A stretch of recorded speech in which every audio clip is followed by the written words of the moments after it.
Chuck Fresh, the PCGYN. This is Computer Care Clinic's Tip of the Day. We get a bunch of questions, probably, I'd say this one comes up 10, 20 times a week. People come in here and saying, hey, my computer's slow. This is how they say it.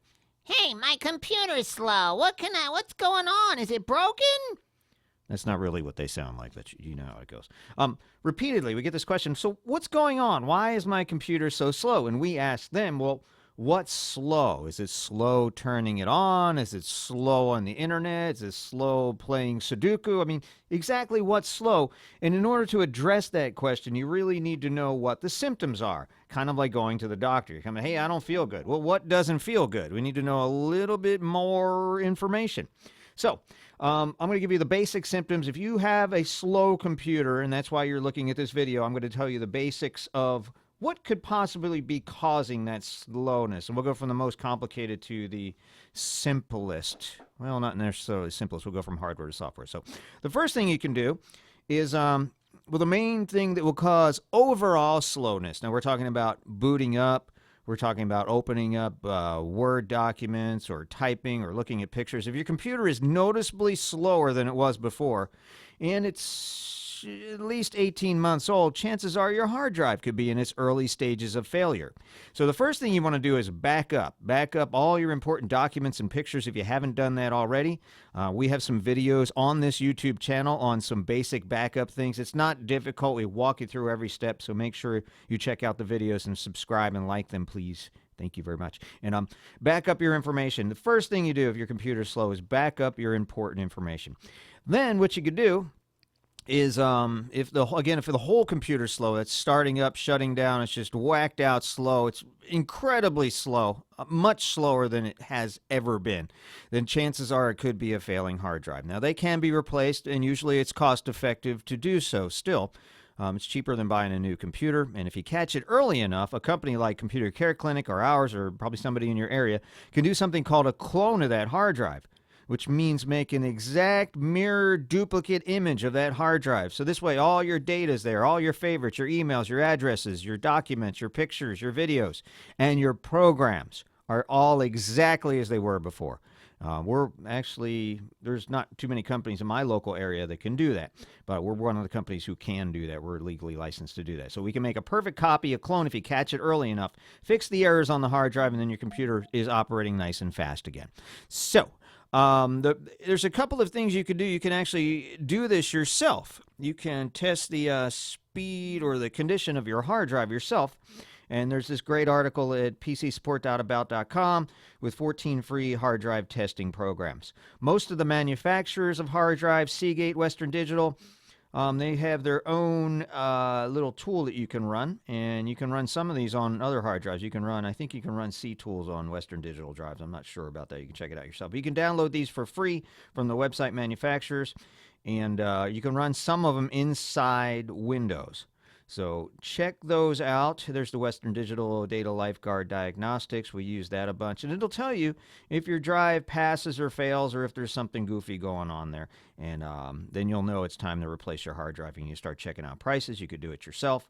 Whatever you want to do there. It's not rocket science. It can be done. It just requires a lot of time and some patience. Make sure you do it right. I've seen people do clones the wrong way. They've actually cloned the blank drive to their original drive and wiped everything out, and they didn't have a backup. So we've seen nightmares like that. So make sure you're going the right way, etc. If you're not sure, do some research on the internet, or talk to a professional, or have a professional do it for you. It's usually pretty reasonable. The second thing, after we've ruled out that the hard drive is not failing, and these diagnostics usually do a pretty good job. There's no 100% test that will always tell you that your hard drive is failing. There's no comprehensive or perfect test for a hard drive failure. There's some that actually are pretty darn good. The Western Digital one and C Tools and the HDD Tune and some of the other things too are pretty darn good, but sometimes it can be failing and it just may escape you. But if it passes these tests, it's probably a 95% confidence rate that your hard drive is not the problem. So you move on to the next thing. And you can test the memory. Now, memory is very difficult to test while you're working in Windows. That's your short-term memory or your RAM sticks. It's either DDR, DDR1, DDR2, DDR3, who knows, whatever. There's so many different DDRs now. And you can run this in a laptop or a desktop. Also, you can run the hard drive test in a laptop or desktop also. And typically you make a disk with this and test it outside of Windows because you can't really test your short-term memory while you're using it because your system would crash. It wouldn't be able to test that block of memory that's running your operating system and the memory test itself. So typically you have to burn a disk and test your memory outside of Windows. You boot from a CD, which is a little difficult in Windows 8 sometimes, but there's information available on that. So test your memory checks out okay. Okay, so that's usually indicating it's not a hardware problem. Your hard drive's good, your memory's good. Those are the two basic things that are going to slow you down. A motherboard or a video card, if they're failing, you're going to get blue screens and crashes and your computer's not going to work. So if a piece of memory's going bad or it's not reading it or it's loose or it has some static buildup, it could be slowing you down because you're not accessing all your stuff. If the hard drive's going bad, it can't find what it needs to find on the index, on the file allocation table of the hard drive. So it's struggling to find what it needs to find, and it's doing error correction in the background and just slows everything down. So if we've ruled out it's not your hard drive, it's not your memory, next thing we want to check is maybe it's just slow on the internet. Maybe it starts up fine, it shuts down fine. When you're doing Word documents, looking at pictures, everything is normal speed, but you're trying to get online, check your Facebook, whatever, emails, and it's incredibly slow. So what you want to do is do a speed test. And you could do a speed test for free at a company called speedtest.net by a company called Ookla. It's a terrible name, but... and also your internet service provider, your ISP, may have a free internet test too. I know that Bright House Networks uses a piece of this Ookla speed test. So you go to speedtest.net and you let this little flash thing load, and it finds a server close to you, and then you click on Begin Test. So it finds a server close to you, it goes out and does something pinging it and making sure you can communicate well.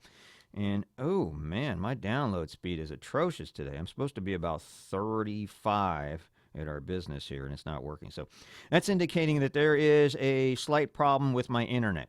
Now, how to resolve that? Number one, you can call your ISP and they can do a reset and also check the signal on their end to make sure it's not a cabling problem or a hardware problem. Number two, you could pull the plug on your router, your ISP router that they give you, either it's actually your cable modem or your DSL modem. Pull the plug on it and let it sit there for about 15 seconds, and that will force it to reset. Now, if you have one of the deals that's a phone modem too, you'll have to remove the battery also, because there's a backup battery because they don't want you to lose your phone. And that's some of the newer modems, the combination modems.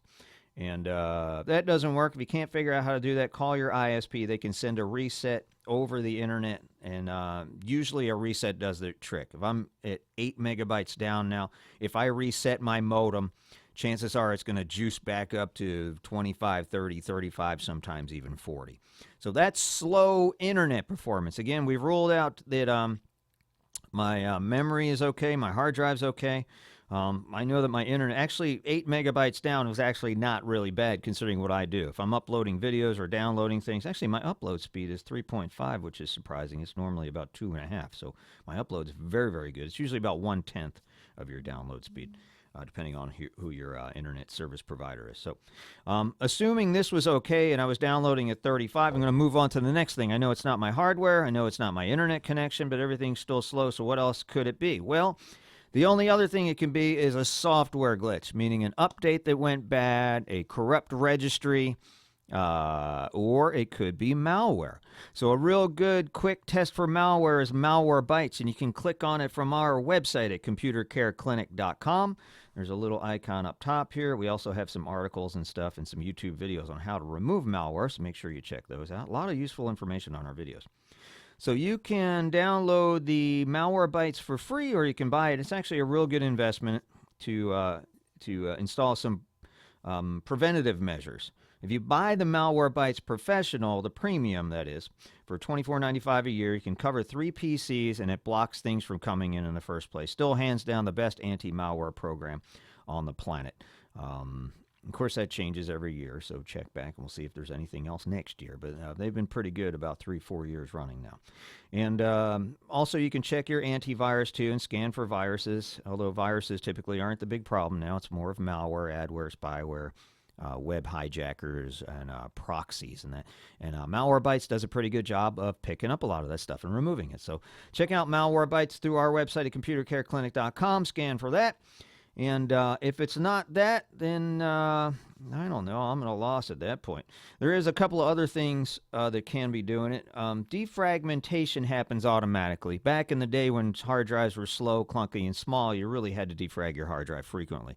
But over the past 10 years, it doesn't really help much.